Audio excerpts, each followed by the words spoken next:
Hello నమస్తే, welcome to Anantha TV. Chandrababu ముఖ్యమంత్రిగా ప్రమాణం చేసిన తర్వాత 2-3 రోజుల్లో అసెంబ్లీ సమావేశమయ్యే అవకాశం ఉంది. అసెంబ్లీకి జగన్ వస్తారా రారా అన్నదానిపై అనేక చర్చలు ఉన్నాయి. వస్తారనే అనుకుంటే ఆయన సీటు ఎక్కడ ఉంటుందన్న డిబేట్ కూడా ఎక్కువగా నడుస్తుంది. ఇక వైసీపీకి 11 మంది ఎమ్మెల్యేలు ఉన్నారు.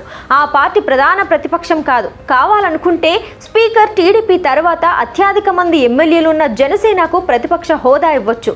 ఇక ప్రతిపక్ష హోదాకు 17 మంది ఎమ్మెల్యేలు కావాలి. జగన్ ఆ మార్క్ సాధించలేదు. అదే సమయంలో అసెంబ్లీలో సీటు కేటాయింపు కూడా ఈ స్థానాలకు బట్టే ఉంటుంది. ఇక సాధారణ మొదటి వరుసల్లో ముఖ్యమంత్రికి, ప్రతిపక్ష నేతలకు కేటాయిస్తారు. తర్వాత స్పీకర్ నిర్ణయం మేరకు సీట్లను కేటాయిస్తారు. ఈ ప్రకారం జగన్మోహన్ రెడ్డికి చివరి వరుసలోనే సీటు దొరికే అవకాశం ఉంది. అయితే మొదటి వరుసలో ఇవ్వడానికి స్పీకర్ కు అధికారం ఉంది. స్పీకర్ కేటాయిస్తే ఓ వైపు మూలన మొదటి వరుసలో జగన్ కూర్చొనే అవకాశాలు ఉన్నాయి. అయితే జగన్ పట్ల ఉదారంగా వ్యవహరించడానికి ఆయనేమి సాంప్రదాయబద్ధంగా తాను అధికారంలో ఉన్నప్పుడు వ్యవహరించలేదు. అందుకే ఆయనకు అర్హత లేని గౌరవ మర్యాదలు ఇచ్చే అవకాశం ఉందని అంచనాలు వేస్తున్నారు.